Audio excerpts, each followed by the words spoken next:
Good afternoon, everyone. I'm Suzanne Ryan Numbrick with the Kansas Department of Agriculture's Division of Agriculture Marketing. I'm so glad you've chosen to spend time with us today. Over the next hour and a half, we'll focus on the Kansas equine sector, an important and valued part of our state's ag economy.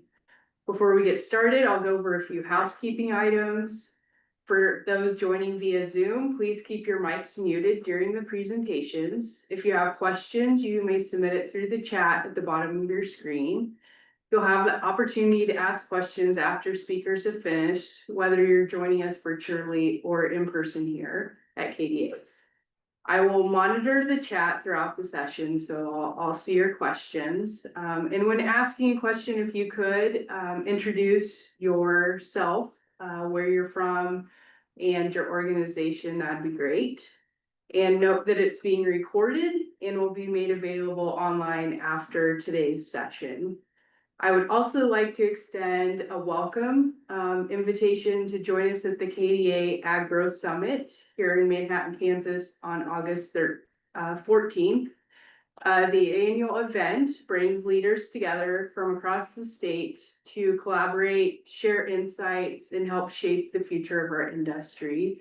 We'd love to see you there. Registration is free, but must be completed by August 1st.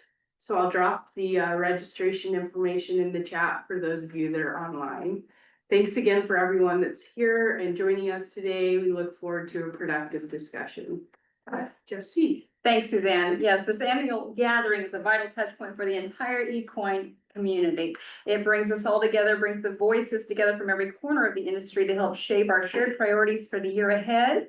And each year we begin by reviewing progress that was made over the previous 12 months. So if you want to show that slide of our priorities, that'd be great. We decide these, we're guided by these priorities from the help that you identify. Your feedback drives the direction of our efforts, and today marks the beginning of the next cycle of collaboration and goal setting. But before we kind of dive into that, I'm going to turn it over to Dr. Smith and Dr. McReynolds. I'm not sure who all's on to speak, but there was a equine disease communicated yesterday. So we are going to give them plenty of time to share those updates today. So we can bring them in on the screen.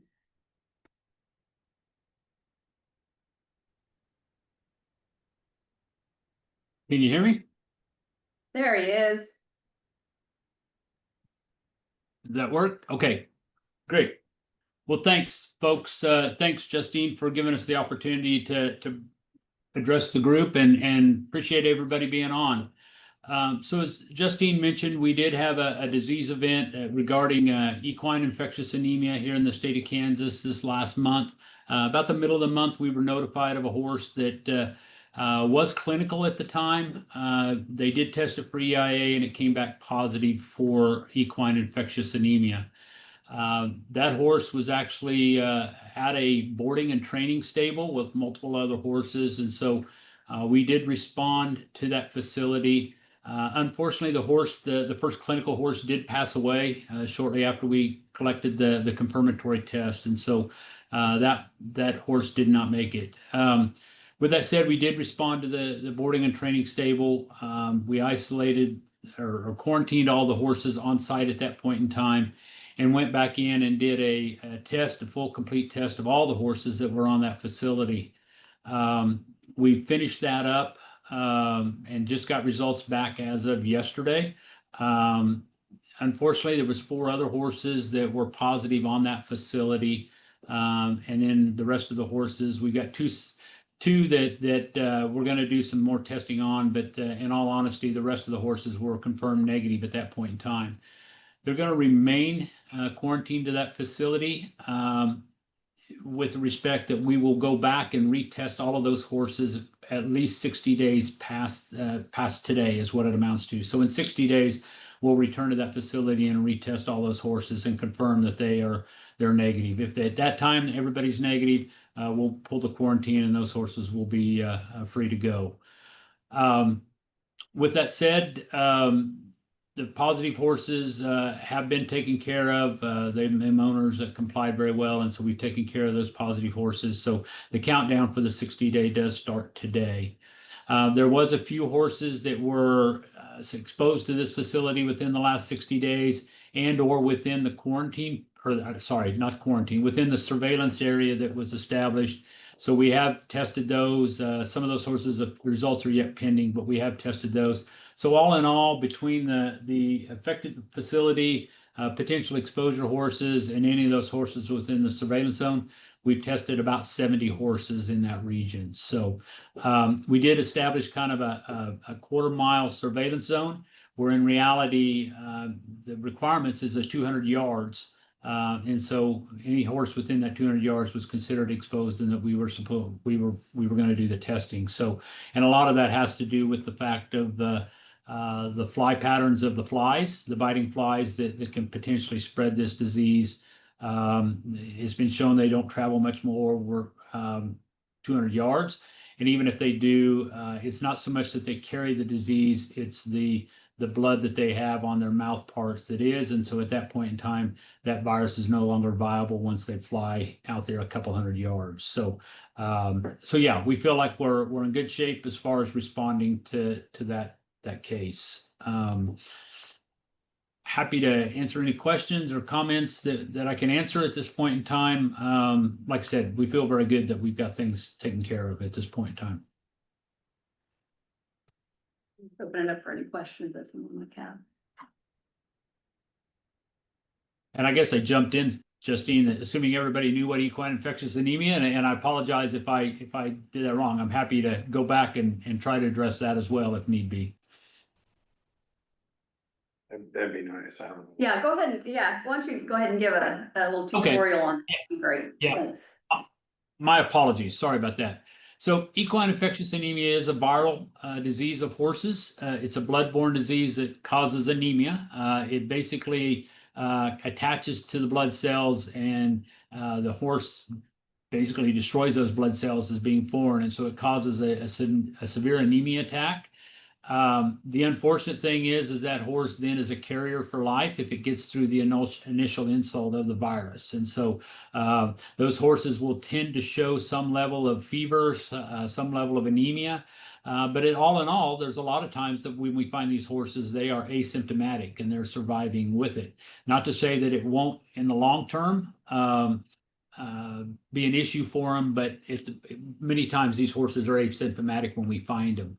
So it is a viral disease, bloodborne. It is transmissible. The old adage of the biting flies is still an opportunity, as we just discussed a little bit ago. But we also have to be aware that it can be transferred in any kind of a contaminated medical instrument, any kind of a blood transfusion that might occur, any kind of a opportunity where there's contaminated products out there. Many of you may have heard of an issue going on in Texas right at this point in time, where actually it was a tainted bottle. It was a multi-use bottle that got tainted by that. So it doesn't take a lot of virus particles to be an infected product. But we do see it occasionally. Kansas had its last large outbreak back in 2017 that we dealt with down in the southwest part of Kansas. We've occasionally had a horse here or there, but all in all, frankly, EIA is not a huge concern in the state of Kansas at this point in time. Have a question. Sure. Hey, good afternoon, everyone. My name's Albert De La Garza. I'm with CYRA president and local youth rodeos in the area, northeast part of Kansas. Hey, just a quick question. What is your recommendation for preventive measures to help people out?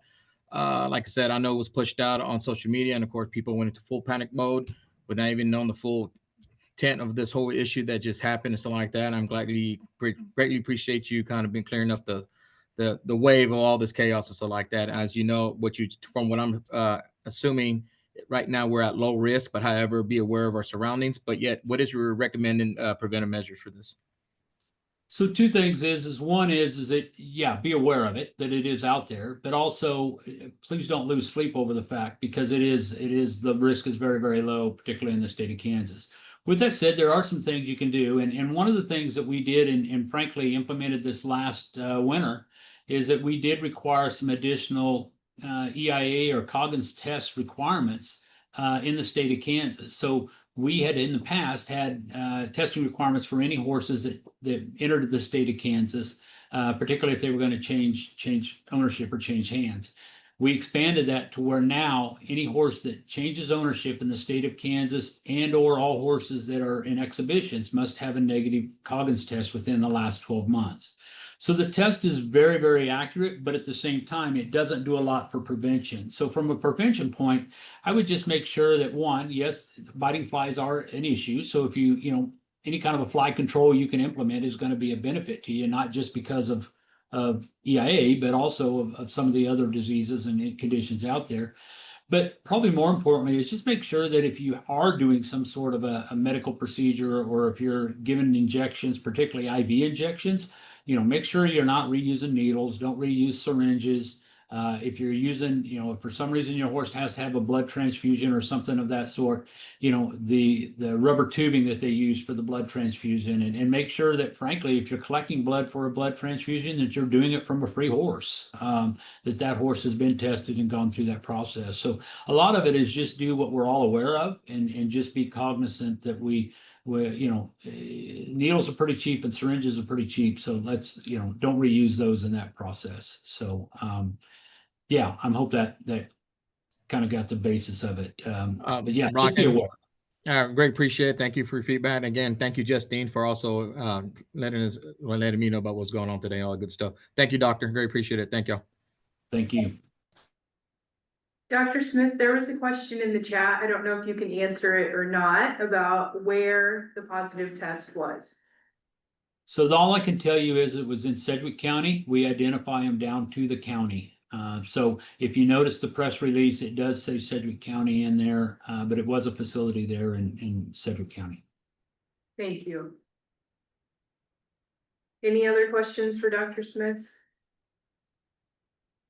I have one. And maybe you said this, how many horses were at that facility that were exposed? So again, between the number of horses that we felt like were exposed at the facility, as well as the horses that had moved off, and those horses within the region, there was about 70.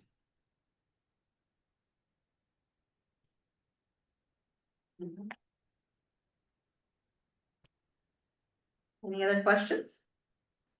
Suzanne, the other thing I guess or Justine, I would say is it, and it was kind of at the bottom of that press release yesterday, as well as we were notified of our first positive West Nile virus horse of the year that was out there.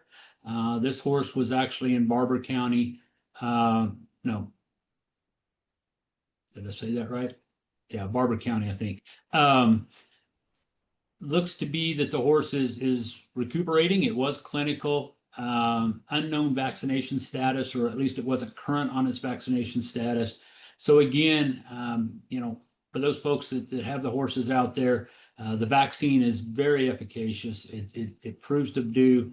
We had an outbreak back in 2023 in Kansas that we ended up with 14 horses that were, I think at that point in time, all but one of those was an unvaccinated horse. And so, or wasn't current on their vaccination. So the vaccine does proven to be effective. And so would highly recommend those folks, if they haven't got their horses vaccinated for West Nile virus, that they do so here in the short order. This is the kind of time of year that we will typically see it in Kansas, somewhere during the August, September months. We'll start to see that as the mosquitoes continue to increase. Dr. Smith, there was another question in the chat. Will you be trying to find out where this originated from? And I'm assuming that's not West Nile, but EIA. Yeah. So we're visiting with the owners right now in an effort to try to gain some epidemiology information, where they may have traveled, did they have a medical procedure, what exposure potentials they had. I'll be honest with you folks, we may never know. And the fact of, unless something there's just out there that all of them frequented the same area and may have been exposed to the same fly or the same crop of flies, or at the same time may have had the same medical type procedure. So, but we're working through that right now. Well, we greatly appreciate that update, Dr. Smith. Thank you. And I'm sure that if anything new comes up, we'll be sure to share that release out. We'll look forward to keeping in touch. Excellent. Thank you. And again, thank you for the opportunity. And by all means, feel free to reach out anytime. We appreciate it. Great. Super, thanks. All right, well, we had a slide up. You can go ahead and throw that goals slide back up, and that's just kind of a quick review of what the outcomes were for reprioritizing tasks from this past 12 months. And seeing that there was a great deal of trail enthusiasm from last year, we'll go ahead and jump into our program today by introducing you to the leadership of Kansas Department of Wildlife and Parks. So we'll bring on Secretary Chris Kennedy and Director of State Parks, Conroe Flanagan. Yeah, go ahead and let them in or take that down. Let them be seen. I take it I'll jump in first. There you go. Great, thanks. Awesome. Hey everybody, it's good to see you and hope you're enjoying your sector session so far. Yeah, my name is Christopher Kennedy. I was appointed to the Secretary of the Wildlife and Parks for Kansas. Just a little bit about myself. I really, my whole purpose for talking to you today is just to kind of introduce you to myself and let you get to know Connor as well. I'm certain you'll have plenty to share with you. I originally began my life in St. Louis City. I know many of you are wondering, how in the heck did you get here? I started, well, initially my parents were avid hunters, shooters, fishermen, boaters. I was thinking the other day about how blessed I am that, you know, no matter whether it was my uncles, my grandparents, my fathers or cousins, all of them love to explore the outdoors. And that's where my passion for the outdoors began. My dad owned a construction company, and as you can imagine, he put me right to work at 14. And by the time I got to 19, I recognized that I didn't want to go into construction. I wanted to find a field that I was truly passionate about, and for me that was fisheries and conservation. I started my career right out of high school. I started with the U.S. Fish and Wildlife Service, and I was assisting with research that pertained to water quality and quantity research projects. Started right here in Kansas, not too far from Houghton. I worked a little bit in Kansas over the next 5-6 years. I worked in Arkansas. I worked in northern Louisiana. And I began my professional career with the Missouri Department of Conservation. And I ultimately would spend roughly about 30 years with that agency. Over that time, I worked with private landowners and helped them manage their lands, managed public reservoirs and public waters, developed a lot of aquatic education initiatives, restored species to the state, developed programs for youth, work programs for youth like the Youth Conservation Corps. Our goal there was to just get them engaged in conservation, and also utilize them to deal with some of the infrastructure issues that we were having in the state. Like, you know, they would build trails for us, they would stain bridges, they would stripe our parking lots.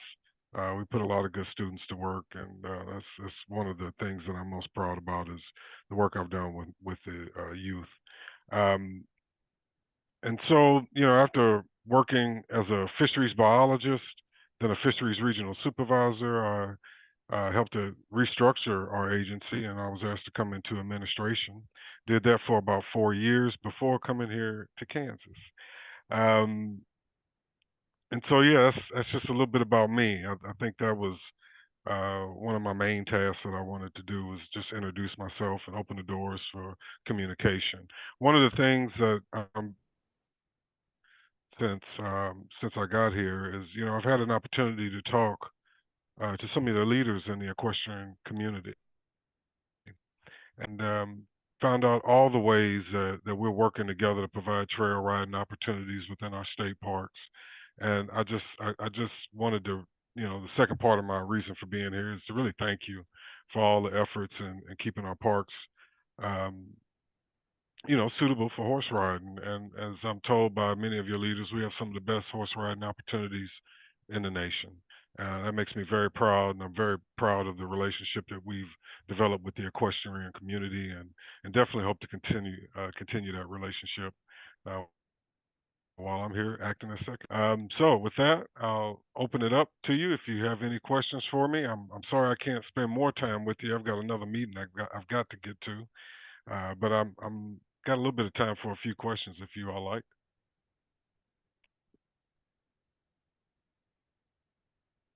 Are there any questions for Secretary Kennedy? We greatly appreciate having you on board and getting acquainted with you. We're gonna get you on a horse soon too. I look forward to it. And most of my staff didn't think I had ridden a horse before. They forget my granddaddy owned the farm, and so I've got pictures of me and my mother riding my granddad's mare. I don't even think I was out of diapers yet. So yeah, I've had a little taste of the equestrian side, but I look forward to exploring that more with you all. That's fantastic. Thank you so much for your time. Thank you. All right, if there's no questions for Secretary Kennedy, we'll bring on Connor. All right, thank you guys for having me. My name is Connor O'Flanagan. I've been with Wildlife and Parks since 2019. I was a manager at Clinton State Park there. And then since then, worked up my way through Wildlife and Parks, and this past May stepped into the role as director.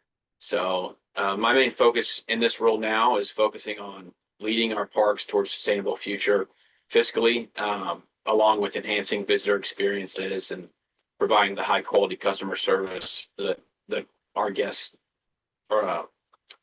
desire to have. So Kansas State Parks are treasured spaces, as we all know, and they showcase the beauty of our state, offer meaningful opportunities in recreation that help families make those long-lasting memories. As a young boy growing up in Salina, Kansas, the first time I was at a park and swimming in the lake was at Canopolis. The first time I ever camped was at Tuttle Creek State Park. So I have a lot of those connections myself, and having two young girls, making sure they're making those connections and memories is a passion of mine. Today, our system includes about 29 state parks, with our newest being Lehigh, Portland, right outside of Iola. Fingers crossed, all things goes according to plan. It'll be open for the 2026 camping season this April. So stay tuned for that. Within state parks, our team focuses on several areas, whether that's visitor engagement, construction and maintenance projects, natural resource management, law enforcement, and educating the public and youth. It's a dynamic field with many priorities that our team leads. One key initiative we're looking at right now that we've talked with Kansas Backcountry Horsemen in our meeting here recently was we're redoing our website. And so hopefully that'll be a lot more user friendly, both for us and the general public and partners like yourself. So among our parks, we have 8 that have equestrian campgrounds, which is really unique, learning that not every state park system or states have campgrounds that have equestrian trails. So learning that, really beneficial to see where we're leading nationally. In those parks, we also have 10 that include equestrian trails. We understand how important and efficient it is to have maintained trails, especially if there's emergencies, things like that unfortunately happen to the community, the equine community. And we're just grateful for the partnership that we've developed with you guys, whether it's Backcountry Horsemen or Kansas Horse Council. We're also very appreciative of that ongoing relationship and looking forward to continued success.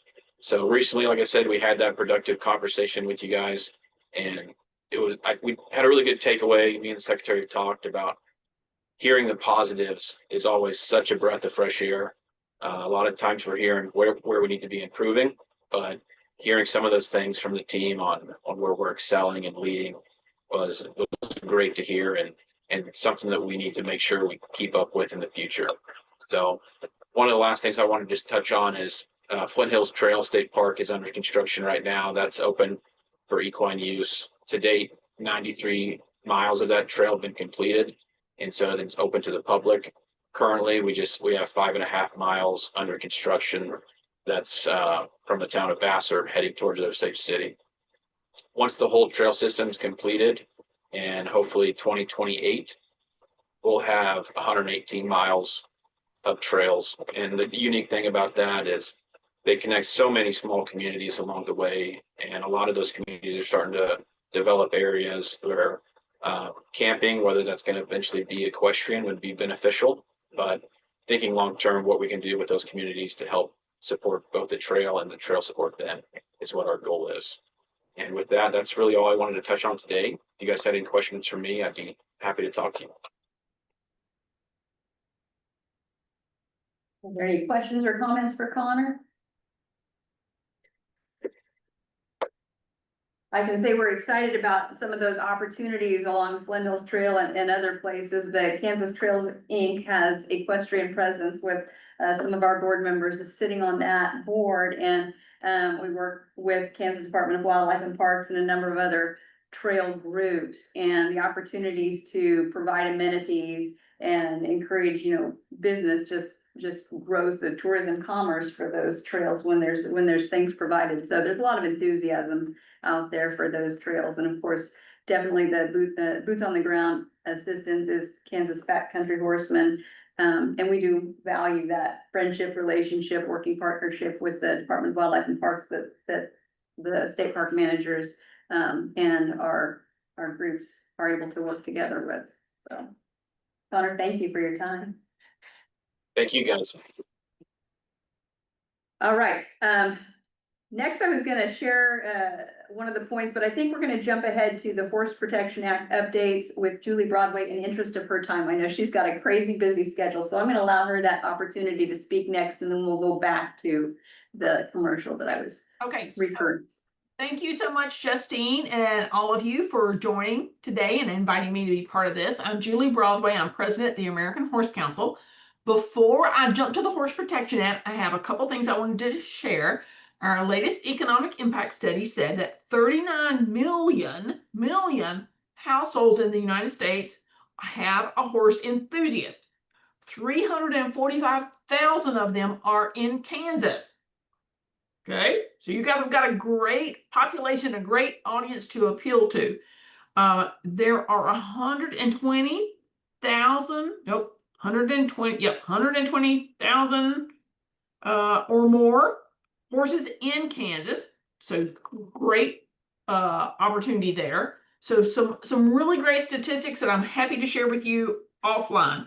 But really what Justine asked me to share with you is an update on the Horse Protection Act. So this is a complicated subject, as you guys can all imagine. There are two parts of this. There's the legislative part, which is the act itself, the Horse Protection Act, which is a law. And then there are the regulations, which is the way that the United States Department of Agriculture is required to uphold that law. So we're working on two fronts. Number one, we would really like to see some changes to the law itself.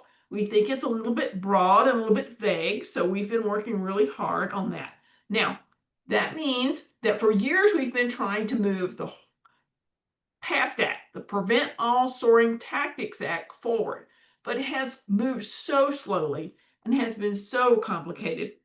And these new regulations that the USDA has come out with have really better informed us on how to proceed. So we're making a few little modifications, a few little nuances to see if we can move legislatively to make some improvements to the law. We've been in touch with congressional offices like Warner and Crapo and Ross and McConnell to see if they are receptive to helping us move this forward in a different way. Personally, that's all it is. Take it for a grain of salt. I think that most of Congress has gotten a little stale with the PAST Act because it's been around so long. When we say PAST Act, they all go, like we're going to talk about this again. So we think that's not a negative. Please don't take it that way. It just means that we think we've learned something in all these past few years that we need to build upon to make some improvements to the law. So our first our first objective is from the top down, meaning, can we make a legislative change, which will narrow the scope and make the law itself a little more specific and put better guardrails in there. For example, can we better define intentional soaring versus soaring so that people don't think that if your horse gets sore, like he's a little gimpy, like he just doesn't want to move anymore, that's not soaring. It's got to be intentional soaring. So we've been working really hard to try to figure out what's the right way to make some improvements to the law itself that would clarify how this works. So we've been working through that. So that's the legislative side. What everybody's gotten so worked up about, rightly so, is the rules and regs, which is what USDA came out with. They said, oh, we're going to do X, Y, Z, and we want to do it in this kind of timeline. So they have agreed to postpone the date for making these rules effective until February the 1st of 2026. And our letter to them during the comment period most recently was that we'd like for them to reopen the comment period on these regulations, and we'd like them to further delay this until February the 1st of 2027, because we think they need to allow more time for discussion groups and listening sessions for industry stakeholders. We really want them to refocus the rule to prevent the intentional act of soaring. We want them to require only events that are restricted to those that have horses that have altered gaits due to hypersensitivity to report. We would like to see inspections be restricted to only those that have detection of hypersensitivity of the limbs, which causes an altered gait. And we would like to see the horse protection inspectors licensing be included as only to a science-based subject matter expert reviewed course with mandatory in-person on-site training before being approved by the USDA. So there's a lot of nuances. Happy to send you guys a copy of the letter that we submitted to USDA. But the bottom line here is that we wanted them to open up listening sessions to the industry and postpone all this till we had an opportunity to weigh in, which means that we said specifically in our letter to them, we would like for you to conduct listening sessions by September 1st of 2025. So a month away, folks, and a second listening session before January the 1st of 2026, especially if their thought is to institute these regulations. We would really like them to do this before that time frame. So we have sent a letter to them asking for an update so that we know what their timeline is and what the plan is. There are so many changes going on in the federal agencies that they are short-staffed. There's so many subject matter experts that have left that we have no idea what their plan is. And right now we've asked them repeatedly to give us a timeline for what that might mean, what that might look like, and we're waiting for a response. So Justine, that in a nutshell is where we are with the Horse Protection Act. Did you have specific questions you want me to address? Because that's really a quick run through. Right, no, I think, so you have not heard any updates or there's been no response yet to those requests, right? No response to our request, and quite honestly, I'm a little frustrated. I'm totally candid about that. That our request was do a listening session before September the 1st, and August the 1st is fast approaching, and they haven't told us anything. So I'm frustrated that they have not told us what their plan is. And I will also say, yeah, folks, we're 6 months away from February 1st of 2026, which is when they had postponed this to. So if they're planning to do something February 1st of 2026, we need to know what that is, and we need to know it soon so we can communicate that to the larger horse industry. But we have not heard any response to that, Justine. All right, so we'll just kind of continue to keep people posted if anything comes up with that, via email or, press release, et cetera, so. But the important part to know is, guys, we feel your pain. We have clearly communicated to them that we think that there are small horse shows, pony clubs, a variety of events that occur that have no advantage to soaring their horses. And we think they should be excluded from all of this. We think it's really overreach on their part, and we're trying really hard to help them figure out what this all means. I mean, there are 50,000 plus horse shows in the US every year. And when they wrote these rules, we don't think they really understood what they were getting themselves into. Well, and hopefully now there's been some change of staffing at USDA APHIS, correct? And so hopefully they've got some more savvy individuals kind of in that position over the HPA department, correct? Yes, yes. And yes, exactly, Justine. And however, because there's so much moving parts, it means that we're not really clear about who over there is our point of contact. So that's a little bit challenging sometimes too. But I'll also say to you guys, because Justine told me I only had a few minutes, that there are so many things going on right now with the big beautiful bill and what that all means to our industry. There are so many things going on with USDA and the Environmental Protection Agency and with Department of Transportation, and the list just goes on and on. So if you have questions about anything, just feel free to contact us. We're happy to talk to you about it. It's just more than I can cover in 10 minutes that she asked me to speak. Well, I greatly appreciate your time. I know it's busy. Did you want to put in a plug for the newly published document on UHC? I would. If you guys are interested, we were asked a couple of years ago, we had a number of people who wanted to know about what were the euthanasia and disposal options that were available in each state. So we had an intern spend last spring doing all that research, go out on the United Horse Coalition website. You can see all of their research. It'll tell you what are the euthanasia options in the state and what the price point is and where they are. It will tell you what the disposal options is.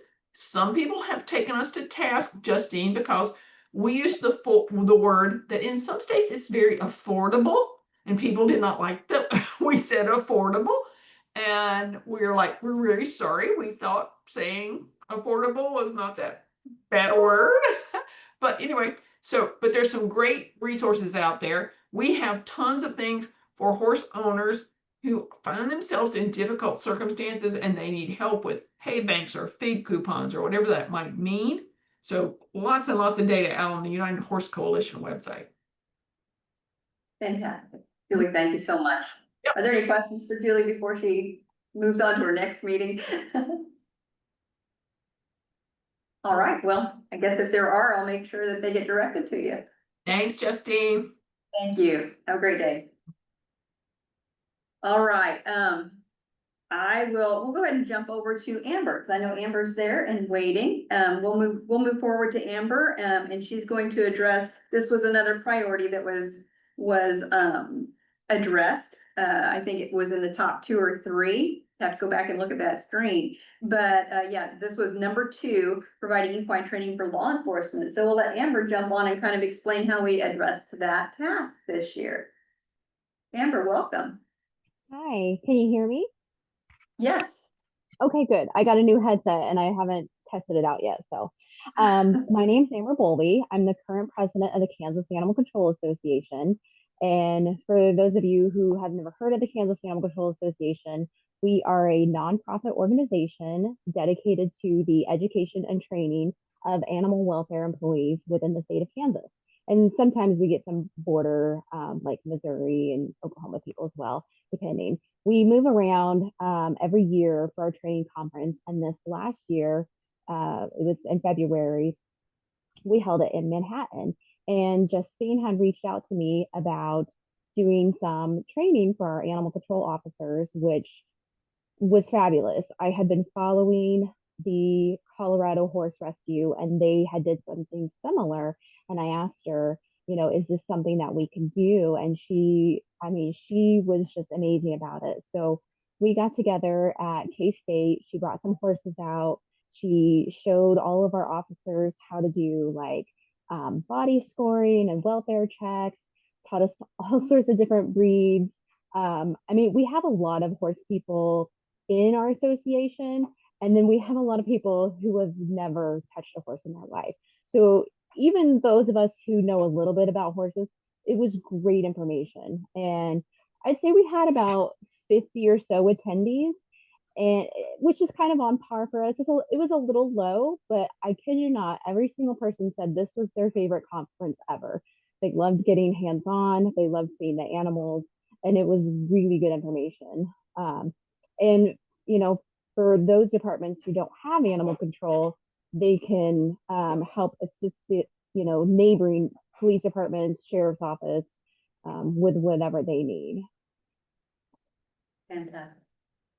Thank you for that update. And then what we are also working towards doing is a large animal rescue training for first responders, law enforcement, et cetera. And we had one planned for June, but it was such a busy time for everybody. There was kind of a low interest turnout. So we're hoping to maybe do something of that sort in conjunction with Equifest, but we're still in the planning mode of that, and that would be with the Department of Emergency Management. So yeah, we're doing what we can to address the priorities of training up folks that are out there to respond to needs. So Amber, thank you for your time. Yeah, absolutely. Thank you guys. We appreciate it. And we hope we can do that again because it was fun. Oh, yes, I hope so too.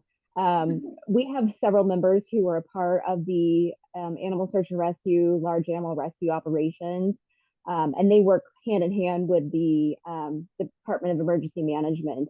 So I'm sure you'll probably be speaking with them in the future. And I think, in fact, one of them had reached out to me for your contact information. So hopefully you guys can get that class. We had that one a few years ago, and it was good information, but it was just rescue stuff. So the stuff that you presented about the different, breeds and the body sport and everything, that was just top tier information for us. So thank you again. Yeah, glad we could be of help. All right. So I'm going to take a quick step back and point out it was priority number 2 that routinely floating to the top of our priority list is the need to define horses as livestock. Well, since horses are defined as livestock in the state of Kansas, what we need to do really is to convey that message. And so that seems to be the appropriate next step. In 2023, we addressed that by creating a video that is available to be shared through social media. It is on our Kansas Horse Council Facebook page. And I like to take just a minute to roll that tape again so that anybody that's interested is welcome to snag that and share it forward. So it's a little tongue in cheek too. So it keeps your attention.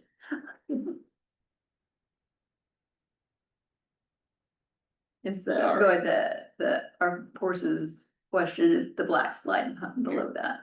There you go. That's all right. Technology takes a.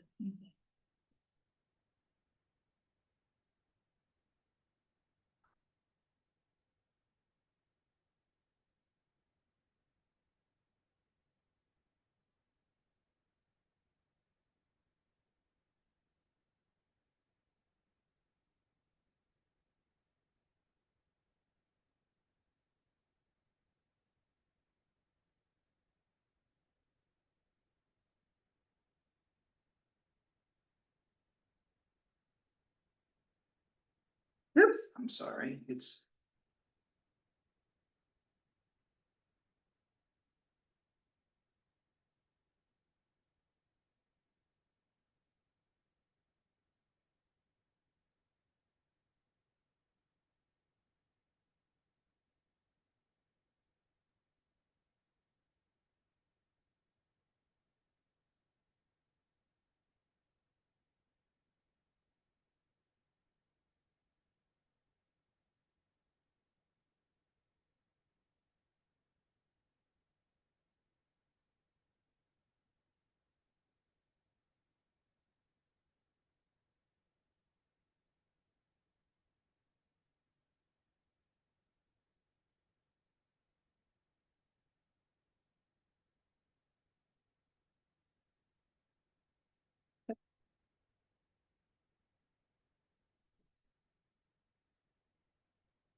So we lost the video, but you got the message there.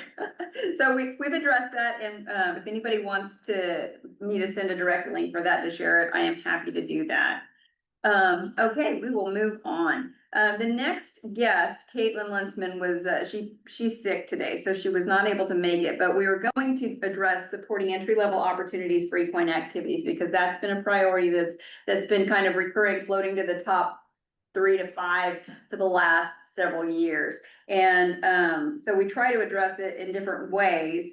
And I think Susan Tollett, who is one of our board members for Kansas Horse Council and also involved with the Kansas Quarter Horse Association and a number of other activities. I'm going to bring her in to just kind of share her observations of what's happening out there. And then we'll probably roll this next video, which is a video that was created through American Horse Council's Marketing Alliance. And I was hoping to have a couple other presenters on, but this is a very busy time between county fairs and horse shows, et cetera, that some of my key people who have been in discussion about creating a campaign that will awaken folks to the opportunities of horses out there.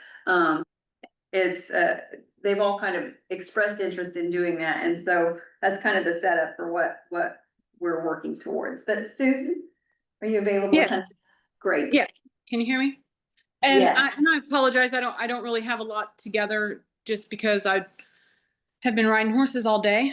But I'm thrilled to get those numbers from Julie when she talks about, 345,000 horse enthusiasts in our state is amazing. And it's really an opportunity to reach out to those children through our events that we are all involved in, whether it's the high school rodeo, our 4-H, or, for us, the Kansas Quarter Horse. We have a really large outreach program for those kids. We have started a horseback riding program through our association for the kids that don't show, and give awards for that during our year-end awards, just like we do for our show kids. We have a lot of other opportunities for the kids that maybe don't want to show through KQHA and the AQHA with our judging contest. And you probably have more of an accurate number of how many young people we had at our judging contest at Equifest. And we're really passionate about sponsoring that and helping to support that and have that grow. We also, through our national organization, the American Quarter Horse Association, offer speech contests, national judging contests, different photograph contests, things like that. So there are a lot of opportunities out there for kids who don't have access to horses or want to take that show route.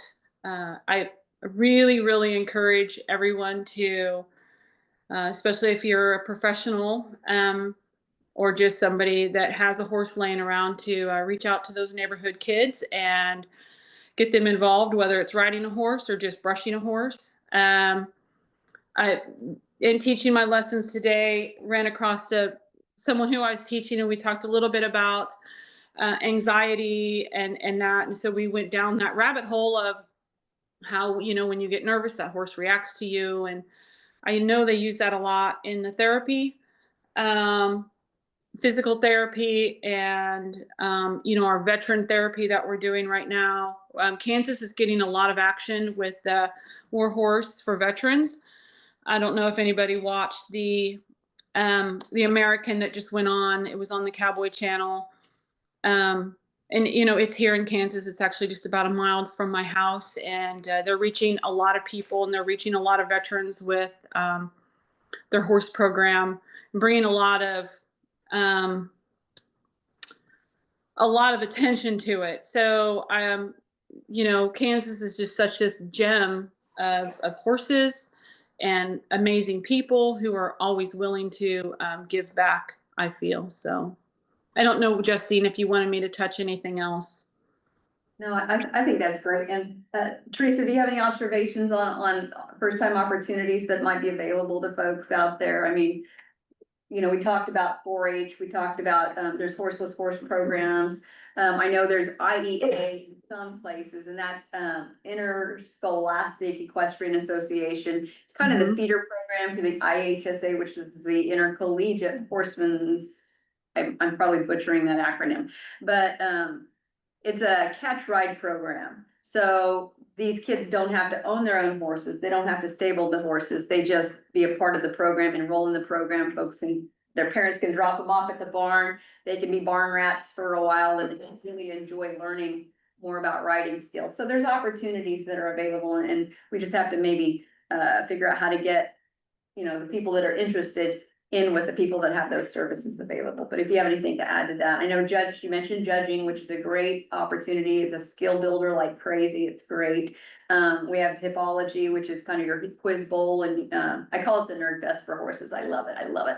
And that's through 4-H every year in January. But there's a lot of horse judging opportunities, right?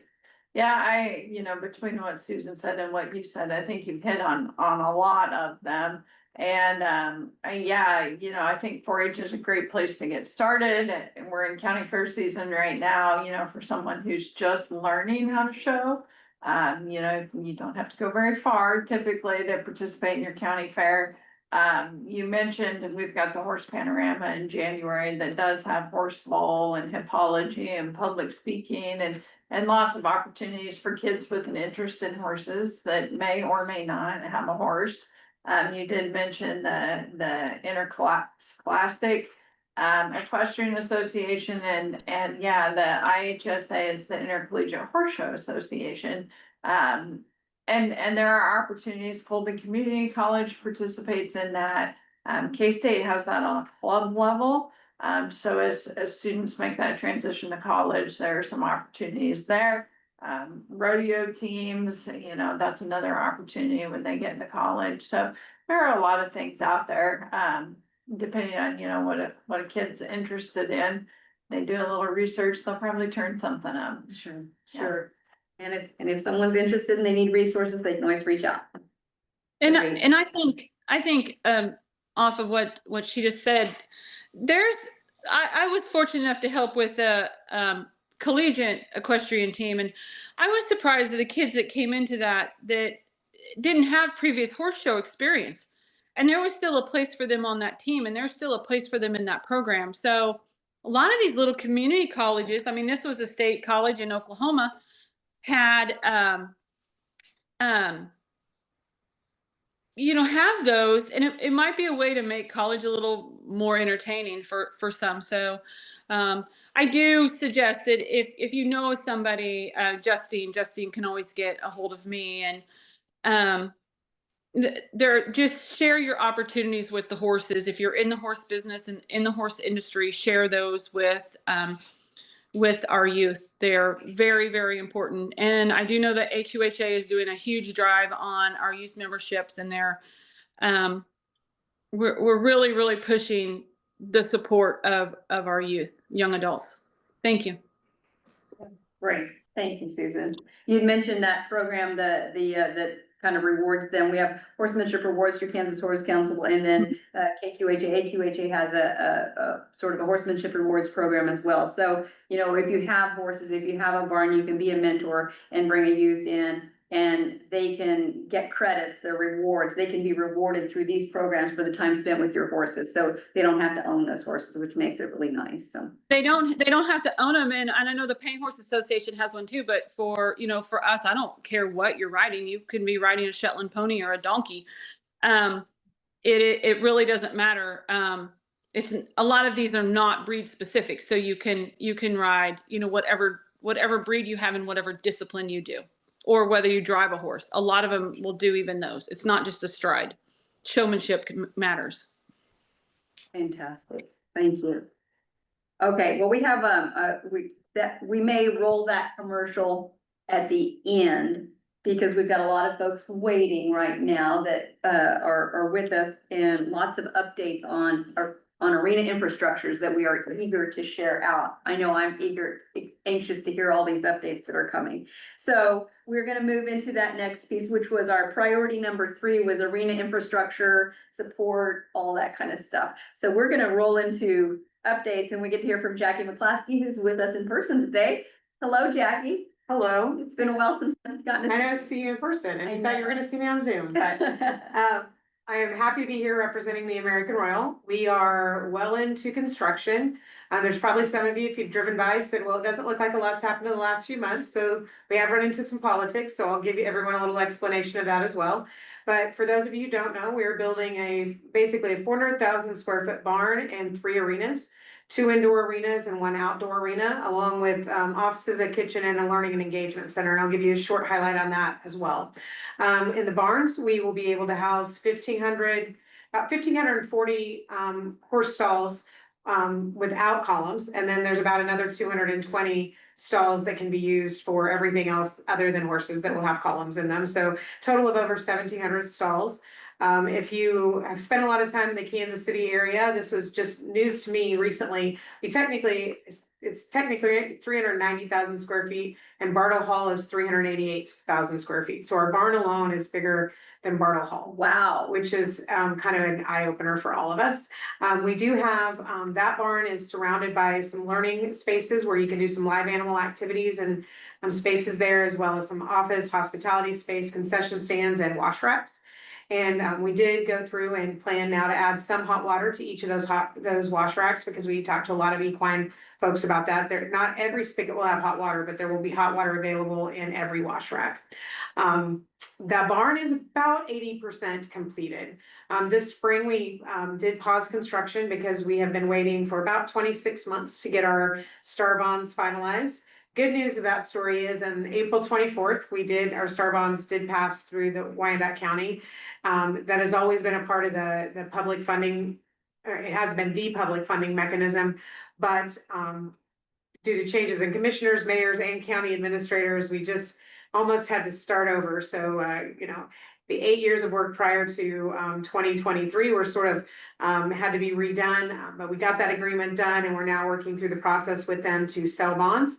Once we sell bonds and have that initial star bond cash available, we'll go back to work on construction, and then move into the arenas as we see the barns get wrapped up.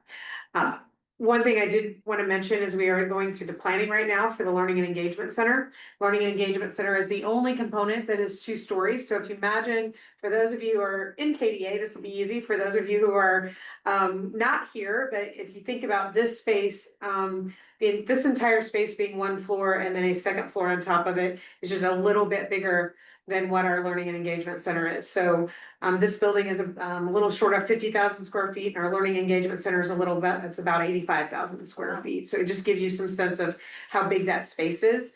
And it will have meeting rooms and breakout spaces. And I'm thinking, think about hippology and all those kind of things, places you can put kids to give a speech and to do those kind of things. But the part we are deep in and working on right now is the 13 zones of educational components, in which there will be a specific, we'll have an on the farm and ranch section in which we'll do every species. So there will be a specific equine exhibit that we will be able to call out with. And I'm sure Justine will be reaching out to you to have the chance to talk to us a little bit about that. And even the conversation about equine or livestock. It's interesting when you're doing these series of livestock exhibits that will all be next to each other. How do you talk about equine differently than you do the other more traditional food production livestock? So we'll be going through that, and then we'll also be doing a lot of history and a lot of other components that will tie in to our history in the equine world. Big question. Suzanne already warned me I was going to get asked, so I'm just going to answer it straight up. Basically, once we start full construction, so after the star bonds are sold, it could be as short as 6 months before the barns are ready, but as long as 18 months before the arenas are ready. So the decision we'll be making is whether or not we go ahead and start doing some activities in the barns. If you like soccer, I know that's not what we're here to talk about today, but we do have this World Cup coming next summer, and we have a very big space that can work for some World Cup activity related to all the visitors that will be coming into town. Some of which could include us wanting to bring in some equine activities, some different things to showcase a little bit about Kansas's story and our history. So kind of waiting to get the bond sold, waiting to find out what teams are gonna be in town for the World Cup. And then our focus could be, and I would say we're more likely than not at this point, planning to get the barns ready to be able to use for some World Cup activities. In the meantime, we'll have gotten started on the arenas and see the arenas opening sometime in between a 3 and 9 month window after that. So that's my quick update, as quick as I can do it at least, but I'm happy to answer any questions that you all might have. Great. Are there any questions for Jackie? None in the chat. Two other things, sorry, this is what happens when I start talking. Oh. Two other things that you might be of interest. Well, the big issue is we're getting a lot of interest of people who want to do shows there. And practically, and I've talked to some of the other folks, maybe not the people on the agenda, but some of the other people represented on the agenda. There's gonna be events that are better held at those spaces than maybe at ours. Some of the smaller shows or local shows, it may be difficult for our funding system to work in their budgets, but we are gonna be set for really big shows or multiple small shows at one time. But we are getting interest. For example, we did a draft horse show for the first time in decades at the American Royal a couple of months ago, and we have interest, and I believe we will potentially hold, not in Kansas, grant you, but the next year's National Draft Horse Show, because they're wanting to get in the mix to bring the National Draft Horse Show to the new American Royal. We have a lot of interest in the hunter jumper world to bring a hunter jumper show back to the American Royal. Got to do some work a little bit on the bull seating to make sure that that works well for them. And we are intending to bid on National High School Rodeo. Bids are due in October, and we intend to bid to get that event back and get, or I shouldn't say back, but to get that event in Kansas and feel really good about that possibility. So that's also, I think, of interest, not only thinking about the things we already all do and know are in Kansas and what we can do to support them, but also thinking about what can we attract to Kansas that isn't here currently. I'm excited about that, so thank you. Yeah, I mean, bringing the National Draft Show will be a really fantastic event. They have lots of questions. They have. I guess I don't know if there's anyone in here that knows all of them, but they have lots of questions. They ran me through the gamut of all the hard questions to ask, but I think we have a real shot at bringing them in. So. Fantastic. Thank you for that update. Any questions for Jackie? Okay, well, next up we have Teresa Douthit, Dr. Douthit with the Bill Bray Family Event Center at Kansas State University. Okay, so I did send some slides and I don't know if you have those. Show me already. Anybody? Maybe not. Okay, Okay. I'll just talk about it. So for those of you in Manhattan, I know some of you drove by and looked at it earlier today. It is nearing completion. At least phase 1 of it is, you know, if you drive by the exterior, it looks like it's pretty well done. Inside the bleacher seating is all in. They're putting chair backs in part of it. And anyway, as of last Friday, when I was in there, that's what they were working on, is getting all those chair backs in there. The arena, the footing around the arena is done, but the flooring is not in. So it's getting close. We're not there yet. We're not ready to host anything yet, but it's going to have seating for about 3,000 people. The reason we chose that number is because the K-State Rodeo typically has about 3,000 spectators. And so it's designed really to facilitate that event, and knowing that most other equestrian events don't bring large numbers of spectators. You know, we need to host our rodeo and, you know, hopefully we can have a lot of other events in there, but we probably won't need more spectator seating than that. It's got, on one end, it's got a big space, kind of a VIP lounge type of space that will double as a classroom. We intend to have some classes out there in that building. It's got a mezzanine level around the top where we can put some seating and some tables and have some folks sitting above where the rough stock chutes will be. It's got an announcer's area that is also elevated and overlooks the arena. One of the things about this arena that I'm very much looking forward to is the fact that it is air conditioned and heated. And we don't have a lot of air conditioned arenas in Kansas. And sometimes this time of year is a little miserable. So it is air conditioned and heated, the main arena is, but there's also an attached sort of a warm-up area. A smaller, I wanna say roughly 80 by 80 warm-up area, it's also air conditioned and heated, so. On the bottom floor, if you've been to the K-State Rodeo, we have a much better restroom situation. Concession situation, when you walk in, there's a concessions area, lots of restrooms. It'll be better from a participant standpoint. We've got some smaller classrooms and office space where people can check in, have store trophies and all those sorts of things. Has a fairly large wash rack at this point. I don't think we have any hot water in there. But it is slated to be handed over to the university in September. And we have a tentative ribbon cutting date, I believe, of October 11th. So that's kind of the timeline that we're looking at. We are planning to schedule classes in there for the spring. And host the K-State Rodeo in there, so it's getting close. Phase 1 is just the arena itself. At this point, we don't have a stall barn, so our ability to host events is going to be limited until we have a stall barn and somewhere to house a large numbers of animals. But we do have some things booked and some things that'll be happening in there. And yeah, we'll host the rodeo and we'll start having classes and we're getting really close to being able to do that. That's exciting. So when will the rodeo be this year?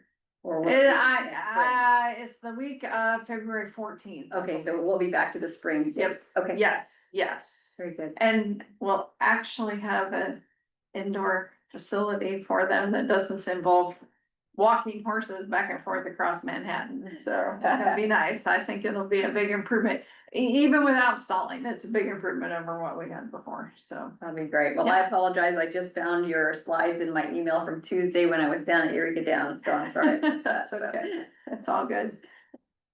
All right. Any questions for Dr. Douthit regarding the new event center? All right, hearing none, we welcome Jim Millencypher to step up and talk about Colby, or Mike Wopter, whoever wants to do the talking. I appreciate the opportunity. Thank you. It's exciting to hear about both the facilities and congratulations on where you're at. Similar to the American Royal, our indoor arena equestrian center for Colby, Kansas is based on a public financing tool in the state of Kansas, the Star Bond. And we're excited to share with you that we have completed the formal feasibility studies. We've gotten a soft approval from the Department of Commerce, meaning that they've approved the formal feasibility study. And we're in the final stages over the next 60 to 90 days. We're in the final stages of the statute process with the city of Colby. So we firmly believe that by early 2026, we'll be working with underwriters and getting ready to sell bonds. The center of the Star Bond project is obviously the equestrian center, 320,000 square foot building, 2 indoor arenas, 400 stalls, concession stands, areas for retail, kiosk type stuff, wash bays, etc. What we like to share with folks is that the intent is to create a facility that can house anything on dirt under a roof. So while the center point of the arena is the equestrian world and the rodeo disciplines, our intention is to also market the facility to other types of ag events, whether it be cattle shows, other types of animals, farm equipment, etc. Really, again, the idea is anything that can be done on dirt under a roof. The arena is the center point of the Star Bond project. We've got 2 new hotels that are under construction. Will open this year. We've got a 3rd hotel plan. We've got other retail and restaurant and pad sites. So the idea is to have the equestrian center be the center or the focal point, and have lots of amenities and new stuff in Northwest Kansas built around it. We're excited with the response that we've received from the rodeo world. Colby is strategically located on Interstate 70. It's easy to get to. I-70 is a perfect east-west corridor, US 83 a north-south corridor. So whether you're coming from Amarillo, Texas, or the Dakotas, Arizona, any of those states where these types of activities are very, very popular, Colby's a terrific location and a meeting point. So to be able to host year-round activities is truly a draw. Learned a lot about the industry in the last 4 or 5 years, and it's been a long project, but we're crazy excited about the opportunities for Colby. That is Wanna add exciting. anything, Mike? No, not really. I mean, just the fact that, we're just sitting pretty close to Denver too, and that eastern Colorado and Denver market has just blown up, as far as horse people, so. And like we were talking here, we wanna be partners with all the other facilities and get that at circuit or work something together or whatever. I think that's a huge deal. Because if you can get in there where you can get in multiple facilities and it's a great opportunity. We truly believe that whether it's the other facilities that are in the state of Kansas and or the ones that are within 300 or 400 miles of our area, sure, there are some big events, but what we've learned through the last 3 or 4 years, touring facilities in New Mexico, Texas, Oklahoma, Colorado, there's a need for a facility of this size. There's lots of facilities that can house small weekend events. But our strategy, our plan, 142 RV slots, again, 400 cover stalls inside. We're gonna be able to host some extended type events, 4 or 5 day events.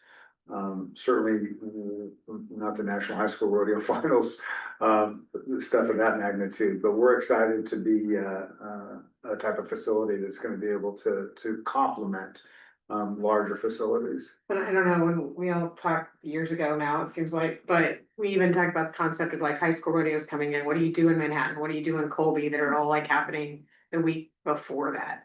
Or how can that look? And one of the things I was just sitting here thinking, it would be interesting to plot all of these Mhm. and think about how you brand or name like the area, kind of like different but similar to the animal health corridor concept. Like what do you, cause you start thinking about how these connect, there's could be some really cool opportunities to market them as a group. Yeah, that's a Right. great idea. You've got, straight down I-70 from border to border almost, so. Yeah, and then you can go down, take a route south and pick up the next two. I don't know. I think it could be interesting to think about what that could look like. What's been crazy encouraging is that type of attitude and that type of response from the folks that we've worked with. I've been in the hospitality industry for a long time. I won't tell you how many years, because then I'll tell you how old I am, but you don't see the type of support and friendship and generosity that we have seen in the last 4 or 5 years. And that's exciting. Well, and you brought your picture boards and you have, Teresa brought sent slides that didn't get shown. I think what I'll do is I will, in follow-up with this, I will attach the images and the slides and all of that. So folks will have a chance to really kind of look at all of those, and that may generate more questions. So we'll just make sure that they have contacts that they can address their questions. Teresa, when did they start construction up there? Oh, when did we start that? We had our friends and family event up there last fall and they started it shortly after that. So Going pretty good then. close to a year. Yeah. All right. Are there any questions out there for Jim or Mike? No question? Okay. Well, we've covered I-70 east to west, so we're gonna take you down to the Kansas State Fairgrounds with Brian Schultz to tell us what's happening there. Well, good afternoon, everyone. How's everyone doing? Good, I hope. Good. Well, thank you very much for the opportunity to speak to you all today. I'm Brian Schultz. I'm the general manager here at the Kansas State Fair. A little background on me. I've been here August 2nd. It'll be 4 years. So this will be my 5th fair coming up. One of the projects that was started prior to my coming on, it was conversation. I mean, it happened quite a few years prior to my coming on, but the Bison Arena is a iconic piece to the Kansas State Fair. Was built in 1937. It was a WPA project. And it was basically used for 4-H livestock pavilion. I mean, I'm sure a lot of you have either shown in there or been in there for an event. In 2019, the fire marshal came on grounds and said because it was not ADA compliant and it was deemed unsafe because the doors and windows and all that kind of stuff were not up to compliance. They basically shut it down. And since that point in time, we have been using it as a storage facility. And we got into conversations with the governor. She wanted to see this turned into something really cool and innovative. So we have been working on it to become the Ag Innovation Center here at the Kansas State Fair. This facility will be, when finished, will be about 30 to 40,000 square feet of educational space. It will not have any indoor livestock areas. That is all being taken out. It'll be more on the education side. If any of you have ever been up to the Nebraska State Fair, they have the Raising Nebraska. That kind of tells the story of agriculture for the state of Nebraska. We're modeling ours off of that. We've also talked to my peers out at the Indiana State Fair, at the Iowa State Fair, and quite a few other fairs, and that's kind of how we're modeling it. The whole lower level will be set up as an interactive opportunity for kids and adults to learn about agriculture, learn where their food comes from, all of the other opportunities that agriculture puts out there for you, from different jobs to wind energy to anything and everything you can imagine on there. We'll also have 4 classrooms on the lower section for learning. We are looking at a demonstration kitchen. As part of one of our phases, we're going to be moving our birthing center over to that area. And we're also going to be building an apartment area for all the K-State vets that are there during fair time, so we don't have to worry about having them off of the grounds just in case something would happen within the birthing center. We are looking at second level. There'll be 3 additional breakout rooms that we could use for larger events. And then also on the northwest corner, we are creating or putting up about a 50-foot diameter grain silo. The lower level will be a interactive theater, and second level will be another meeting room for breakouts and things like that. We're also putting in there our museum, the Kansas State Fair Museum, which will kind of tell the story about the state fair, and also a small little gift shop for people to buy Kansas-based products. So kind of in a nutshell, that's kind of the direction we're at. Right now, we are supposed to be, I believe it's next week, buttoning up phase 1. We are behind schedule on that. That is the doors, the windows, the new roof, retuck pointing all of the bricks, and quite a few other things. So we're looking at it. It'll be right close to when fair starts here in September when we button up that building. Phase 2 will start right after fair. And that will be putting in about 13,000 square feet of usable space inside, restrooms, and then we'll go into future phases after that. I would be open for any questions anyone has. That'll be fun and exciting, Brian. I'm looking forward to that. So you'll have some kind of drawings or renderings or schematics or ideas about that closer to fair time, is that correct? That's what we're hoping for. We hired a company out of Hebron, Indiana called Mixed Design. They are a group that is meeting with all of our commodity groups and our friends within the industries to kind of lay out what the floor will look like, and also some of the other meeting spaces. And we're hoping that they'll have a lot of that done before fair. If not, we'll get it out right after fair. But that is our ultimate goal. They're a little behind as well. Sure, no problem. Well, if that becomes available, we'll be happy to share that out and share the enthusiasm for it. So perfect. Thank you. Thank you. Are there any questions for Brian before we move forward? Nothing in the chat. Okay. Well, we're trying to figure out, there's a message on the Zoom screen. We're trying to figure out where it's originating from and having a little technical difficulty with that. Is it on Zoom? Or is it just on the computers? It's not showing up on my screen, so. Yeah, I think it's Just. that message is for the computer. It's not- Okay. what it's for, Okay, so I wonder, but I cannot. so anybody that's out there on Zoom, can you see that scheduled Windows patches That's good. window? Oh, good, thank you. I'm so glad to hear that. That's a relief. All right, Brian, thanks. Okay, up next, since we've moved south, we went to Hutchinson. Now we're gonna go east and go over to Eureka, because we found it. Mike Weiss, welcome. Are you able to jump on? Trying to unmute. I am here. Can you see me or hear me? Well, There you go. yes, we can. Okay, I finally made it. Sorry. I left Wichita at 7 this morning and I literally have had a lot of plane delays. So I just ran in and then am in the lobby of a hotel in Fargo. So just made it. Hi, everybody. I am Mike Weiss. I'm the newly appointed general manager of Eureka Downs. So good to meet everybody. The Greenwood County Fair Board has trusted me with the task of rebuilding that facility, which, as we all know, has been dormant for decades. Our plan is to revive this facility, bring some life back into it, and make it a live, thoroughbred, and quarter horse racetrack that's going to become a destination. And I mean for residents and for tourists. So I'm here today to give you an explanation of what we have started doing to our fairgrounds and how I equate it, how I look at it. And I equate this as we're building a little city.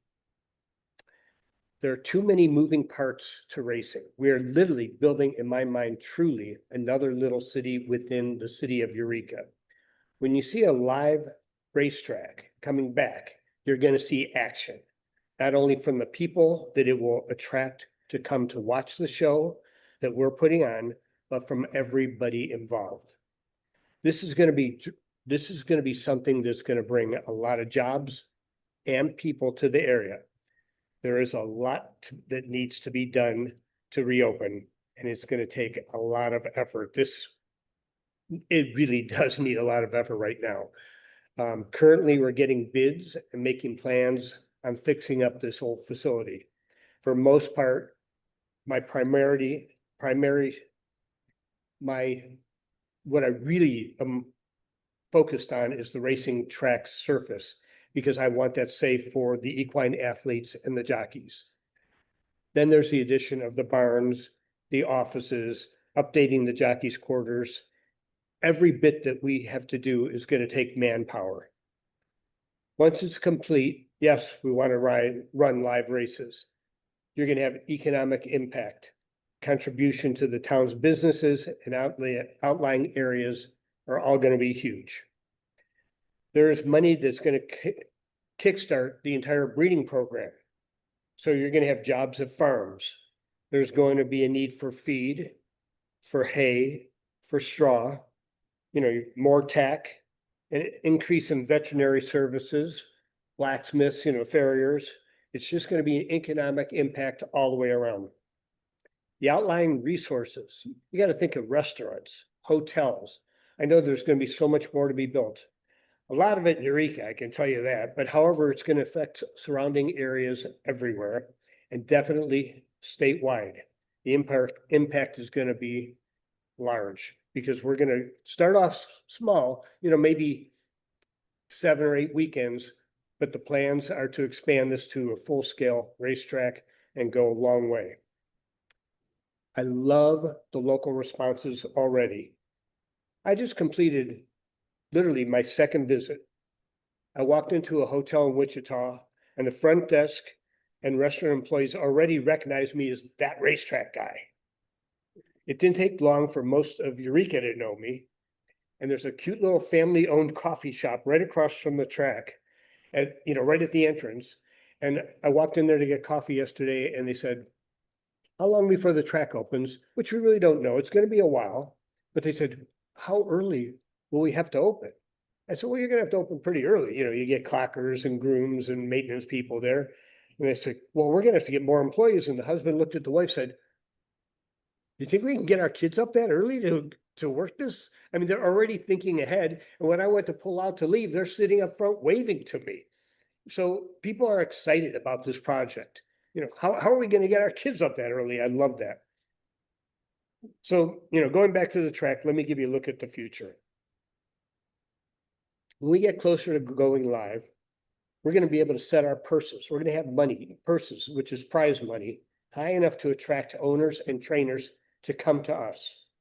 They're going to want to bring their horses to us. They're going to want to bring horses to Eureka. But when they come, they're going to bring jockeys. We're going to need to hire valets to saddle those horses and then bring a starting gate crew. But we want them all safe. So you're going to have EMTs, track veterinarians, the trainers need grooms, exercise people to gallop the horses. You know, you're going to have them inside. Then we're going to have people inside the facility. There's going to be a need for mutual clerks to accept wagers, accounting staff, security, racing officials, and other capacities. You're going to have racing office staff to put the programs together, a video crew, photo finish crew. You know, I want you all to enjoy the day. So you're going to have some good staff to serve you concessions. You're going to have some good food there. Then there's parking, admissions, you know, merchandise. I'm not going to let you leave without some Eureka Downs t-shirt or hat, am I? I can keep going on and on and on, but that's our vision of a little city within the track. And with professional sport, and it's a professional sport of horse racing back in Kansas, the entire racing community around the entire country is going to be watching and have eyes on Kansas racing again. And I am new here. You know, we're going to fix this up and we'll be ADA compliant. We're going to do everything we can to make this facility. We're going to go in stages, but we're going to get it done. And I've been welcomed, as I said, with open arms by the Greenwood County Fair Board, the Kansas Horse Council, the Kansas Racing and Gaming Commission. We've got a great relationship going to get the rules done and do it right. So I look forward to welcoming you all there when we're open sometime next year. And I look forward to welcoming each and every one of you to a day at the races with open arms too. Thank you. Thank you, Mike. That's outstanding. I'm myself very excited about the opportunities ahead. You saw the slide of one racehorse will employ about 30 people. And that's just one racehorse. And when you talk about the track itself, that's a whole nother segment of the industry that is going to foster job opportunities for us. So there's a lot of great things happening. I'd say there's a lot of great things happening in Kansas. You can pull up that economic slide real quick. Mike, there was one question. Okay. What is the target to open? That's the biggest question everybody has, including myself. You know, we have a dream. We like to keep saying, let's look at next fall. And, you know, I like to focus on that and work backwards to get everything done. But there's a lot of work to get that facility in shape because it's been neglected for so long. We also have to, I'm meeting with the Racing and Gaming Commission this next week and trying to focus on how the money's flowing from, because we're getting the money, you know, the 2%, 1% is going to breed and 2% is coming to the track from the HHR machines that are being, the 1,000 HHR machines that are coming. And, you know, I've been told that money is going to start the first quarter. Then I've also been told that some of the money is going to fund the Gaming Commission first. So there's a lot of projections, but projections are only projections to me. You know, I want to see it solid. So we have a lot of money that has to be put into that facility. So we do have a focus and a dream of next fall to get started, but I don't want to be, you know, throw a date out there yet. And I also want to look, you know, when we do get the money and start putting it in and we do build layers of, like I said, the first and foremost to me is the racing surface and the safety there. And that's going to cost a lot of money. And then we can do layers, you know, for the barns, you know, make them nice, and then say, well, the following year we'll tear this barn down and build a new one, and you know, just build a plan for that, which will be great. But at the same time, we want to look at the other tracks and their schedules. so that we fall at the right time to attract the right horses and be able to bring the right starting gate crew over and bring the valets over and the jockeys and trainers. And so, it's a lot to think about. And truthfully, I've only spent 4 days in Eureka so far. This is all brand new. So but as Justine came to visit, and she can attest, we're working very hard to put it together, even though it's just, working on the track at the same time. We're already talking to tow companies, and we're talking to people to work on the barns, and companies that are giving us bids on the racing office, which, the ceilings have collapsed, and, we met with the city or the county about the ADA, what the restrictions or guidelines are and whether or not we're gonna need to put sprinkler systems in it. There's a lot going on, so I'll get back to you on that when I really have something more solid. There's one more question about the legislation. Has it been signed already to allow live betting? Absolutely. Well, so live betting, so the legislation was signed to codify or to lock in the funding mechanism for the historical horse racing machines. So the historical horse racing machines are essentially a pari-mutuel gaming device. There's 1,000 of them that will be available for gaming on late in December, is the projected date. That is the casino it's gonna be called Gillies down at the former Greyhound racetrack park, Greyhound Racing Park, in Park City.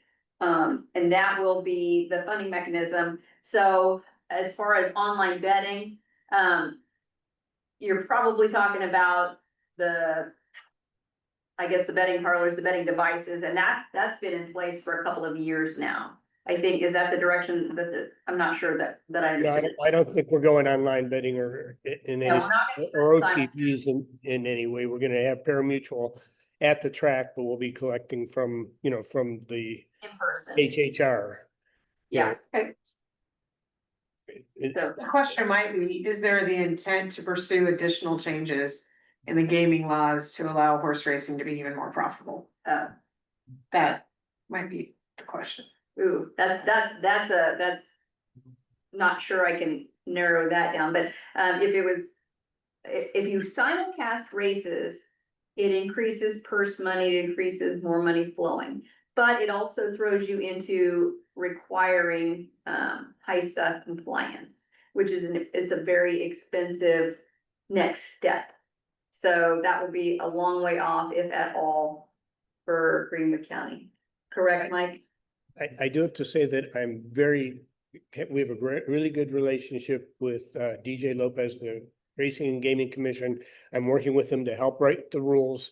And, when you're talking about the HISA, that's a whole nother conversation to get into. And that would be if you were trying to export your thoroughbred races. If we're dealing with the quarter horses, that hasn't come into play with that yet. So, but that would be in the future when when we're doing our 14 days. I'm not going to worry about that yet. If suddenly we do have a huge abundance of money and we're running 40 days a year and we want to get into import and export, that's a whole different story. If we're running on a Breeders' Cup Day and I want to import, I would definitely try and do that, and we would bring that in. But at this point, I wouldn't be exporting the signal out. It would not be profitable yet. Yeah, and I think that was maybe answering this question, because it was a two-part question. The first part was, has legislation been signed to allow live betting already? And so I guess that really is yes.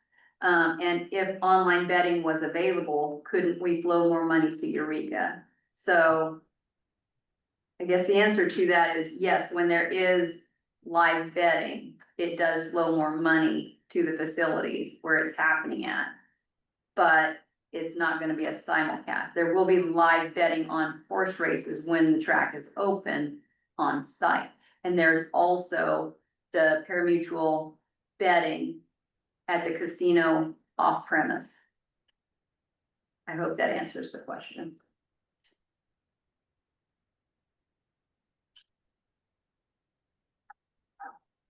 Thank you.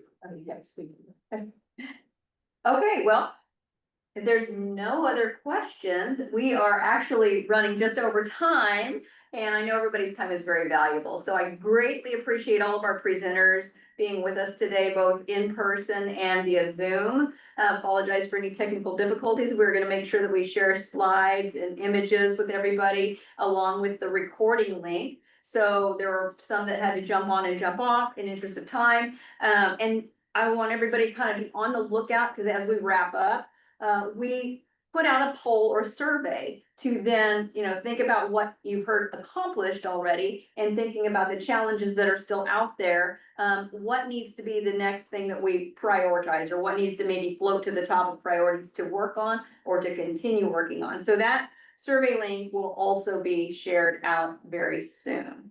So with that, I guess we'll adjourn the meeting today, and I thank everybody for your time.